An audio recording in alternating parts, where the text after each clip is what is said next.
दर्शकों, हमने पिछले एपिसोड में देखा कि कैसे किष्किंधा का युवराज बाली बाल मारुति को मारने की कोशिश करता है। कैसे बाल हनुमान को बड़े बड़े चुनौतियों को पार करना पड़ता है। बाल मारुति कैसे अपने शक्ति और बुद्धि का परिचय देते हैं और सब चुनौतियों को बड़ी आसानी से पार करते हैं। हमने ये भी देखा था कि युवराज बाली उनके षड्यंत्र में कैसे असफल होते हैं और बाल मारुति से हार जाते हैं। अब आगे, अन्नप्राशन का दिन। जब हनुमान 6 महीने के हुए तो उनके अन्नप्राशन का समय आ गया। यह संस्कार बालक को पहली बार ठोस आहार देने का होता है। पूरे महल में उत्सव का माहौल था। आंगन में सुंदर फूलों की माला और हल्की धूप की चमक के साथ सजावट की गई थी।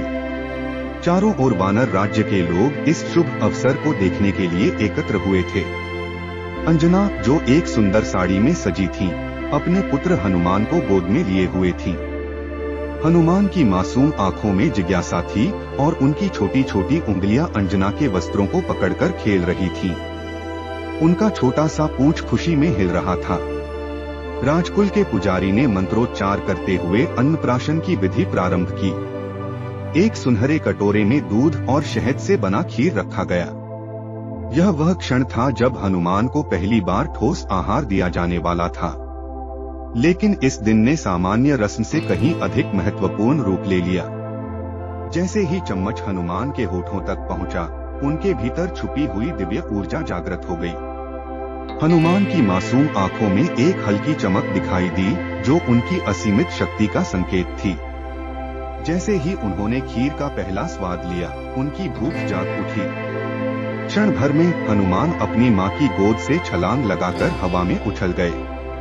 यह देखकर सभी चकित हो गए, पर अंजना ने मुस्कान के साथ अपने पुत्र की ओर देखा। उन्हें एहसास हो गया था कि यह साधारण छलांग नहीं है। हनुमान ने अपनी अनोखी शक्ति का अनुभव करना शुरू कर दिया था। हनुमान को अब भूख और भी तेज लगने लगी। आकाश की ओर देखकर उन्हें सूर्य एक बड़ा रसदार फल सा दिखाई दिया। वह आम खाने के लिए सीधे सूर्य की ओर उड़ चले। हनुमान ने सूर्य को एक स्वादिष्ट फल समझ लिया और अपने नन्हे शरीर के साथ उसकी ओर बढ़ चले। वे आकाश में तेजी से उड़ते हुए सूर्य को पकड़ने के लिए दौड़ पड़े। देवता इस दृश्य को देखकर आश्चर्यचकित हो गए।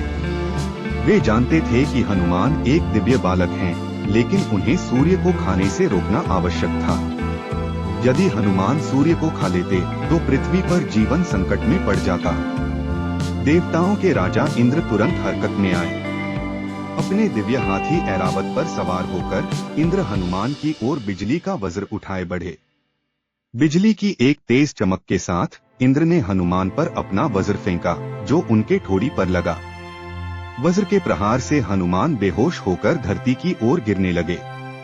अंजना दौड़ती हुई अपने पुत्र को पकड़ने आई। उनका हृदय चिंता से भरा हुआ था। देवता यह दृश्य देखकर चिंतित हो उठे, जानते थे कि स्थिति गंभीर थी। हनुमान के इस प्रहार से आहत देखकर पवन देव वायु क्रोधित हो उठे। अपने पुत्र को इस तरह चोटिल देखकर वायु ने तुरंत पृथ्वी से सारी हवा खींच ली। पृथ्वी पर जीवन संकट में पड़ गया। सभी जीव जंतु सांस के लिए तड़पने लगे। देवताओं को अपनी गलती का एहसास हुआ। उन्होंने बालक की दिव्यता को कम आंका था। तब ब्रह्मा ने हस्तक्षेप किया और वायु को शांत किया। उन्होंने वादा किया कि हनुमान को कोई नुकसान नहीं होगा और यह घटना उनके शक्तियों की समझ के लिए आवश्यक थी। एक एक कर देव हनुमान को आशीर्वाद दिया। इंद्र ने उन्हें अजय होने का वरदान दिया और कहा कि उनका वज्र अब कभी हनुमान को क्षति नहीं पहुंचा सकेगा। ब्रह्मा ने उन्हें अग्नि, जल और शस्त्रों से अमरता का वरदान दिया। सूर्य देव ने उन्हें सभी शास्त्रों और ज्ञान का पाठ पढ़ाने का वचन दिया। इस प्रकार हनुमान की दिव्य शक्तियों का द्वार खुल गया। हालांकि वे इन शक्तियों से अनजान रहे, जब तक कि उनका उचित समय नहीं आ गया। धरती पर वापस आकर हनुमान की अन्नप्राशन विधि फिर से शुरू हुई। हनुमान अब सुरक्षित और प्रसन्न थे, मानो कुछ हुआ ही न हो।